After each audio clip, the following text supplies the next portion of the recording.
Vamos falar agora da Revolução Francesa. Primeiro, nós vamos ver a data que isso aconteceu, que esse acontecimento, também chamado por alguns de revolução. Você sabe o que é uma revolução? Uma revolução é quando muda tudo na mente das pessoas. Não, mentira, eu tô mentindo. Na mente das pessoas não, porque a mente das pessoas é livre, então não é assim para mudar, não é mesmo? Só que quando muda em forma de lei, quando muda as estruturas sociais. O que é isso? Estrutura social é a forma como a sociedade é organizada.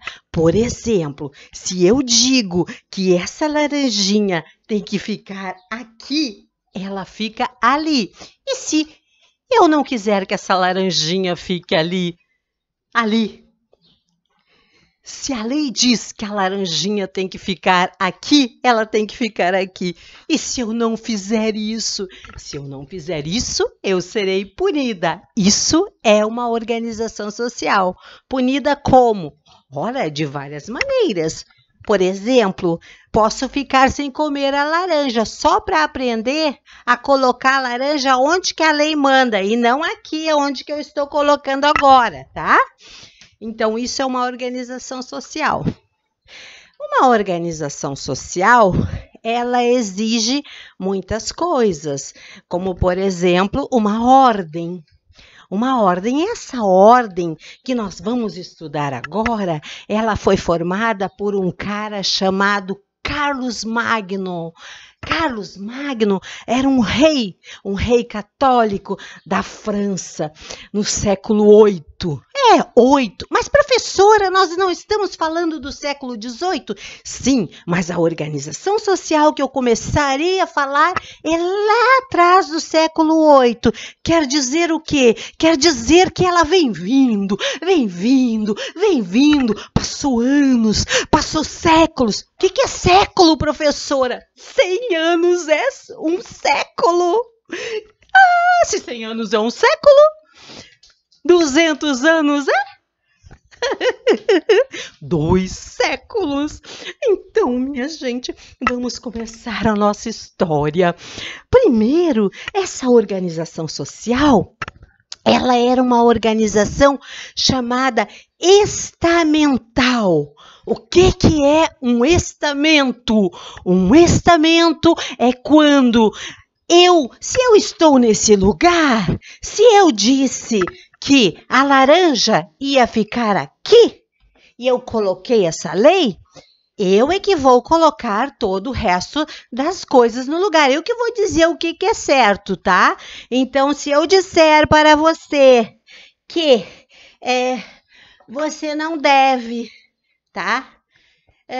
Pegar esse palitinho e coçar o ouvido com o palitinho, porque ele é apenas para perfumar a sua casa, e você fizer algo diferente, você já está descumprindo essa lei. Então, só eu posso fazer isso, tá?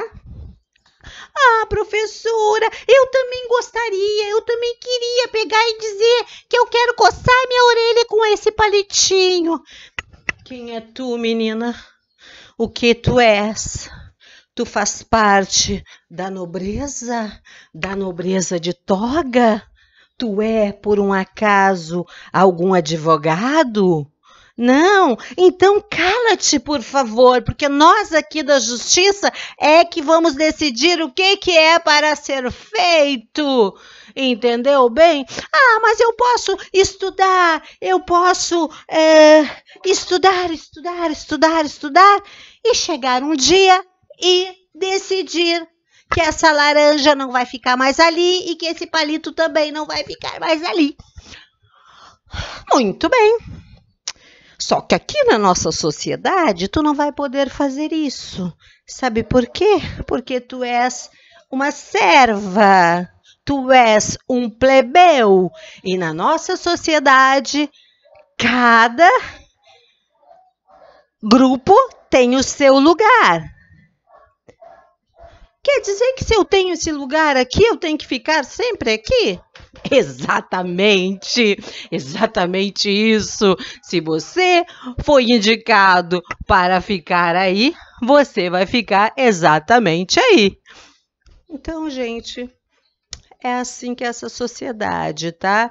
Então, nós temos os belatores, que é os que lutam, os que vão para a guerra. Esses são os belatores. Nós temos também os oratores. Quem são os oratores? São aqueles que vão orar pela nação, vão orar. Essa vai ser a igreja pessoal que faz parte da igreja. Que igreja é essa? A Igreja Católica lá da França.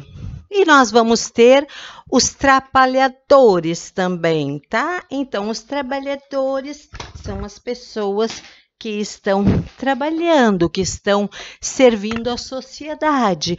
Então, nós temos os oratores, os pelatores e também temos os trabalhadores nessa sociedade.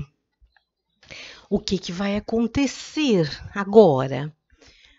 Pessoal lá, a menina que estava aqui conversando a respeito da laranja, ela não quer mais isso. E essa sociedade estamental, ela é dividida em 3 estados. Quais são os 3 estados? Esses 3 estados, nós temos o primeiro estado, que é o clero. Quem é o clero? São os bispos, os arcebispos, o papa, são as pessoas que fazem parte da igreja. É a parte clerical, essa é a parte do primeiro estado. E nós temos também a parte do segundo estado, que é aquela nobreza, tá? Nós temos a nobreza, que é 2 tipos de nobreza. Nós temos a da toga, que é aquela nobreza que está acostumada já desde e vai passando de geração para geração. E nós temos a outra nobreza, que é a nobreza mais ligada na terra, tá? E aquela outra nobreza que é mais ligada na terra, ela também é mais antiga ainda do que essa que eu acabei de falar, porque a nobreza de toga muitas vezes não era nobre de sangue azul, como eles diziam. Não existe sangue azul, tá, gente? Mas eles se chamavam assim, eles diziam que o sangue deles era azul. Então, só quem era de sangue azul que poderia ser aquela nobreza tradicional. Mas os de togas também queriam, né, participar dessa sociedade. Então, eles tinham dinheiro e compravam os títulos. Por isso, eram chamados também nobreza de toga. Nós temos um cachorro latindo, que é o meu cachorro, tá? E eu vou ter que parar esse vídeo para atender a visita.